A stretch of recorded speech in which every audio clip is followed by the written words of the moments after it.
बिस्मिल्लाहिर्रहमानिर्रहीम। अस्सलाम student, welcome to my channel Siddiqa economics lecture. आज हम टॉपिक डिस्कस करने जा रहे हैं central bank and its function. Now start a central bank. Central bank क्या है? सेंट्रल बैंक एक, जब आपको पता होना चाहिए सेंट्रल बैंक कब क्रिएशन हुई, कैसे बना। तो सबसे पहले हम स्टार्ट करेंगे जब सेंट्रल बैंक नहीं थे तब। जब सेंट्रल बैंक नहीं थे तो सिर्फ कमर्शियल बैंक होते थे। तो कमर्शियल बैंक क्या करते थे, जब उन्हें ज़रूरत पड़ती थी वो अपने ज़रूरत के हिसाब से नोट छाप लेते थे, यानी कि क्रिएशन ऑफ मनी कर लेते थे। और तो इस तरह क्या होता था, जब एक कंट्री में बहुत सारे कमर्शियल बैंक होते हैं तो उस हिसाब से वो मनी का क्रिएशन करते हैं। जब उन्हें ज़रूरत पड़ती है उस हिसाब से वो मनी का क्रिएशन कर लेते हैं। उससे क्या हुआ, इन्फ्लेशन बहुत ज़्यादा हो गई। तो दैन सबसे पहले इंग्लैंड ने एक सेंट्रल बैंक बनाया। उन्होंने क्या कहा, इंग्लैंड ने क्या किया कि सिर्फ सेंट्रल बैंक को ये हक दिया कि वो सिर्फ नोट छापेगा, बाकी कोई कमर्शियल बैंक नोट नहीं छापेगा। ठीक है, जिसके नतीजे में क्या हुआ कि जो मनी की क्रिएशन है या जो मनी की कंट्रोल है वो क्या हो गया, इक्विलिब्रियम में आ गया। ठीक है, इसी तरह अब क्या है, तकरीबन हर एक मुल्क में सेंट्रल बैंक मौजूद है। जैसा कि पाकिस्तान में इसका सेंट्रल बैंक कौन सा है, स्टेट बैंक ऑफ पाकिस्तान, और इंडिया का रिज़र्व बैंक ऑफ इंडिया। ठीक है, इसी तरह हर एक कंट्री में कोई ना कोई सेंट्रल बैंक ज़रूर है। चाहे सबसे पहले हम इसके फंक्शन पे आते हैं। फंक्शन में सबसे पहले है इशू ऑफ नोट्स। वही जो भी मैंने इसकी बताया कि सेंट्रल बैंक का बताया कि वो एक फाइनेंशियल मॉनेटरी पॉलिसी को मेंटेन करता है। तो देन नोट इशू करने भी इसी में आ जाता है। जब हमारे किसी बैंक ने नोट इशू करने होते हैं, ठीक है, तो वो किस बात का रखता है कि इन्फ्लेशन ना हो, डिफ्लेशन ना हो, मॉनेटरी पॉलिसी को कैसे कंट्रोल करेगा, ये सब देखते हुए वो नोट इशू करता है। ठीक है, तो इसी तरह हर एक मुल्क में कोई ना कोई सेंट्रल बैंक होता है और वही उस कंट्री की नोट इशू करता है, और उसी नोट को पूरे मुल्क में माना जाता है। कोई ऐसा पर्सन नहीं होता है जो उस नोट को लेने से या एक्सेप्ट करने से इनकार कर सकते हैं, क्योंकि वो नोट एक लीगली नोट होते हैं। ठीक है, उसे हर कोई एक्सेप्टेबल कर सकता है। इसके बाद नोट इशू करने के टू मेथड होते हैं, टू असूल होते हैं। ठीक है, सबसे पहले आता है फिक्स फ्लैक्चुअल सिस्टम। इस सिस्टम में क्या होता है, ये इन्होंने एक लिमिट बनाई होती है कि इतने लिमिट तक आप नोट छाप सकते हैं बगैर किसी ज़मानत के। ठीक है, आप इस हद से ज़्यादा नोट छापेंगे तो आपको उसी जितने आपने नोट छापने हैं उसी की मिकदार के हिसाब से, जैसे आपने 30,000 छापने हैं तो आपको 30,000 के गोल्ड, सिल्वर या कुछ और अपने पास रखना पड़ेगा। ठीक है, फिक्स में फ्लैक्चुअल सिस्टम क्या है कि आपने एक हद मुकर्रर कर दिया है, आपने इस हद तक नोट छाप सकते हैं बगैर किसी ज़मानत के, बगैर कोई भी अपने पास चीज़ रखे बगैर। लेकिन इससे ज़्यादा आपको अगर नोट छापनी है तो आपने क्या करना है, कोई ना कोई वहाँ पे रखनी है, गोल्ड, सिल्वर, कोई भी चीज़ रख सकते हैं कीमती। ठीक है, इसके बाद आता है इसका सेकंड आता है proportional reserve system. Proportional reserve system क्या होता है, इसमें आपने अगर कोई भी नोट वगैरह छापने हैं मरकज़ी बैंक ने तो क्या करेगा, उन्होंने एक रेशो बनाई होती है कि अगर हमने इतने नोट छापने हैं तो इतना % हमने रखना है। जैसे पाकिस्तान में नोट छापते हैं ना तो 35% रखते हैं। ठीक है, 35% वो अपने पास रखते हैं एज आ क्या कहते हैं रिज़र्व के तौर पे अपने पास रखते हैं। ठीक है, उन्होंने क्या करना है, अगर आपने नोट छापने हैं तो आपने जितने भी नोट छापने हैं ना उसका 35% अपने पास गोल्ड, सिल्वर जो कुछ और रखना है। इसी तरह एग्जांपल के तौर पे हम कह सकते हैं अमेरिका और जर्मनी में 40% रखते हैं, फाइनेंस में 50% और पाकिस्तान में 30%, 35 नहीं 30% रखते हैं।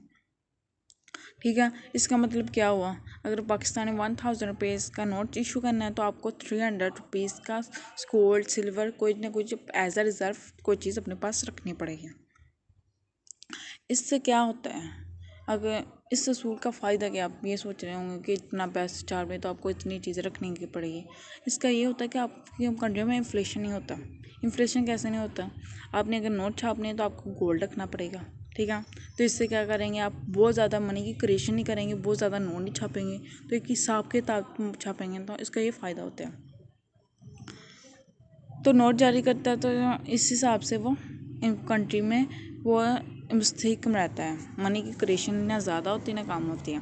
इसके बाद इसका सेकंड फंक्शन आ जाता है bank of the government. Bank of the government क्या है, जो सेंट्रल बैंक है ना, इसे बैंक ऑफ द गवर्नमेंट भी कहते हैं, ठीक है, क्योंकि हुकूमत की तमाम तर वसूलियाँ अदायगियाँ इसी बैंक के ज़रिए होती हैं, ठीक है। इसे हम हुकूमत का क्या कहते हैं, एक माली मशीर के तौर पर भी कह सकते हैं कि हुकूमत के तमाम उसने जो भी करेंसी के अकॉर्डिंग कोई भी काम है तो वो सारा का सारा किसने देखना होता है, सेंट्रल बैंक ने देखना होता है। इसी तरह इंटरनेशनल तमाम पेमेंट्स वगैरह वो भी तमाम किसने देखनी होती है, सेंट्रल बैंक ने देखनी होती है।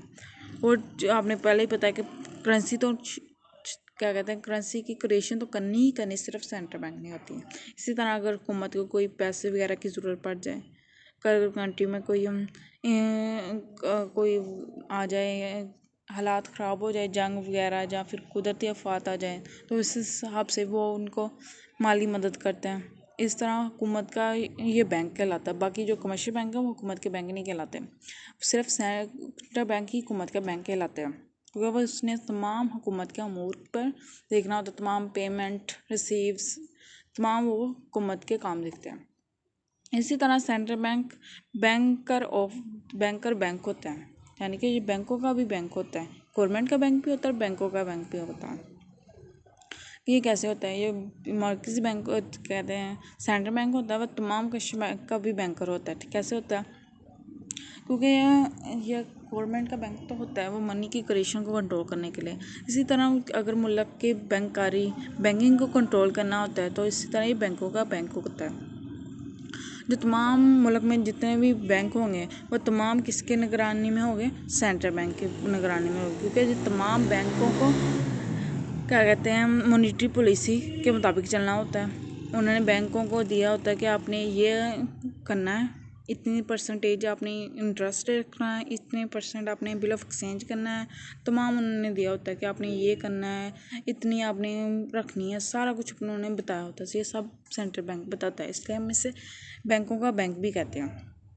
इसी तरह एक बहुत इंपॉर्टेंट काम करता है सेंट्रल बैंक कमर्शियल बैंक के लिए, वो क्या है कि उन्हें जब उन्हें ज़रूरत पड़ती है ना तो वो अपने क्या कहते हैं, ज़रूरत पड़ती है तो उस हिसाब से कमर्शियल बैंक को मनी फ्राहम करता है।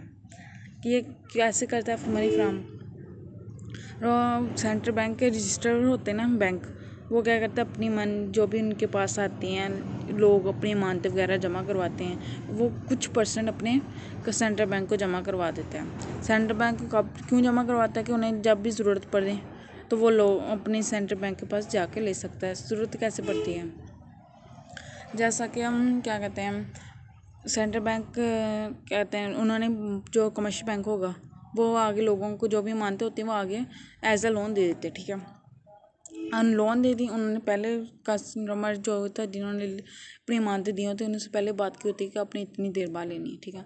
अगर जो होगा जिसने अपनी इमानतें दी होती हैं उन्हें सडनली ज़रूरत पड़ जाए, ठीक है, वो चाहें कि हमें हमारे पैसे मिल जाएं, तो वो क्या करेगा, आगे कमर्शियल बैंक से डिमांड करेगा। कमर्शियल बैंक की बात तो होगी नहीं, वो क्या करेगा आगे क्या कहते हैं सेंट्रल बैंक ही करेगा। तो सेंट्रल बैंक इस तरह वो पैसे की मनी की क्रिएशन को कंट्रोल करता है, ठीक है।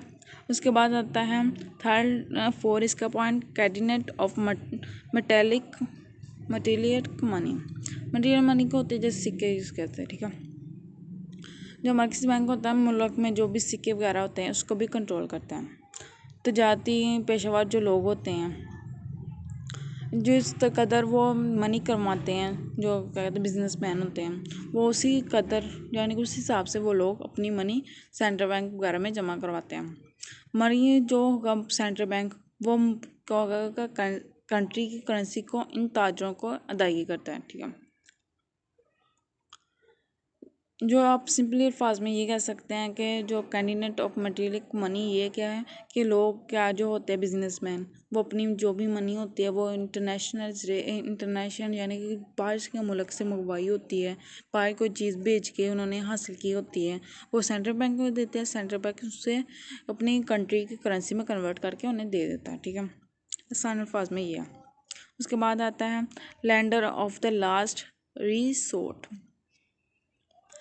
Lender of the last source मैंने बैंकों का बैंक कहा नहीं, बैंकर ऑफ बैंक, ये उसी में आ जाता है। ठीक है, कि इसमें क्या होता है, जो होता है सेंट्रल बैंक वो कमर्शियल बैंक का आखिरी सहारा होता है, lender of the last resort. ठीक है, अगर कमर्शियल बैंक किसी वक्त कोई मुश्किल वगैरह आ जाए तो बैंक जो होता है अगर कमर्शियल बैंक को किसी वक्त मुश्किल आ जाए तो सेंट्रल बैंक उनकी मदद करता है, उसकी मुश्किल आसान करता है। तो मिसाल के तौर पर अगर किसी को कर्जे जारी कर दिए तो लेकिन उसका जो मालिकदान है वो लेने आ गए, जो पहले मैंने कहा वही आ जाता है इसमें, लेकिन उसके पास नहीं होते, वो सेंट्रल बैंक पे पास जाता है, उनसे उतनी अमाउंट लेके आ जाता है। ठीक है, उसके बाद है क्लीनिंग हाउस। क्लीनिंग हाउस क्या होता है, जो होता है ना मर्कजी बैंक, वो एक क्लीनिंग हाउस के तौर पे भी काम करता है। ये बैंक तमाम जो भी कमर्शियल बैंक होते हैं ना उनको ये सहूलत फ्राहम करता है कि वो एक जो मर्कज़ी बैंक के दफ्तर में जमा होकर ना दिन में एक बार वो तमाम एक दूसरे के साथ जो भी लेन देन किया उसका आके वो क्या कहते चेक कर लें। दिन में 2 बार तमाम बैंक के नुमाइंदे मर्कज़ी बैंक में दफ्तर में जमा होते हैं, लेकिन उन्होंने एक बार तो लाजमी जमा होता है। ठीक है, इसमें क्या होता है, जो भी मुख्तलिफ होते हैं कमर्शियल बैंक वो एक बार जमा होते हैं, उनसे अपनी तमाम डिस्कस कर लेते हैं कि हमने ये इतनी मनी इसको दी थी, इतनी हमारे इसका ये इनका कस्टमर आया था तो इसने इतनी अमाउंट हमारे बैंक से डिपॉजिट करवाई, तो वो तमाम अपनी कर लेते हैं। इसके बाद आता है control of money market. Control of money market क्या है, कंट्रोल ऑफ मनी मार्केट क्या है, क्या ये मनी को कंट्रोल करता है, इसके नाम से ज़ाहिर है। एक तो ये बैंक क्या करता है, सेंट्रल बैंक मनी की क्रिएशन करता है, नोट छापता है। दूसरा क्या करता है, मनी को कंट्रोल करता है, वो इस हिसाब से मनी की करता है क्रिएशन के मुल्क में इन्फ्लेशन वगैरह ना आए। जब कैसे वो इन कंट्रोल करता है कि अगर कीमतें बहुत ज़्यादा अगर वो ज़्यादा क्रिएशन करेगा मनी की तो कीमतें बहुत ज़्यादा बढ़नी शुरू हो जाएँ। ठीक है, तो इस हिसाब से वो मनी की क्रिएशन का तनासब रखता है, क्या कहते हैं विलियम रखता है, कि ताकि मुल्क में ना इन्फ्लेशन हो ना ही डिफ्लेशन हो। तो ये भी इसका बहुत इंपॉर्टेंट फंक्शन है, कंट्रोल ऑफ मनी मार्केट। इसके बाद हमारा आता है कैंडिडेट ऑफ फॉरेन एक्सचेंज। जैसा कि ये नाम से ज़ाहिर है कि जो होता है ना सेंट्रल बैंक, ये फॉरेन एक्सचेंज के तौर पे भी यूज़ होता है। जैसा कि जो सेंट्रल बैंक होता है ना, एक तो वो जो भी होते हैं बिजनेसमैन, जो भी बाहर से उन्होंने कोई भी चीज़ वगैरह बेच के उन्होंने मनी हासिल की होती है, उससे तो वो अपने करेंसी कहते हैं करेंसी में कन्वर्ट कर देता है, मुल्क की करेंसी में। दूसरा क्या करता है, वो अगर बाहर से उन्होंने कोई भी वगैरह लोन वगैरह लेना हो किसी मुल्क से तो वो सेंट्रल बैंक उनकी मदद करता है हुकूमत की। इसके बाद आता है मिसकैलकुलेशन फंक्शन। इसके अलावा कौन कौन से फंक्शन हैं, इकोनॉमिक्स डेवलपमेंट। सेंट्रल बैंक का बहुत इंपॉर्टेंट फंक्शन होता है ये कि इकोनॉमिक की डेवलपमेंट करता है, वो इस हिसाब से नोट वगैरह छापता है कि ना ही मुल्क में इन्फ्लेशन और डिफ्लेशन हो बल्कि इकोनॉमिक्स डेवलपमेंट हो। उसके बाद वो क्या करता है, इसका planning of the country currency. ठीक है, उसके बाद जो भी होता है उनके वर्कर ट्रेनिंग उनकी करता है।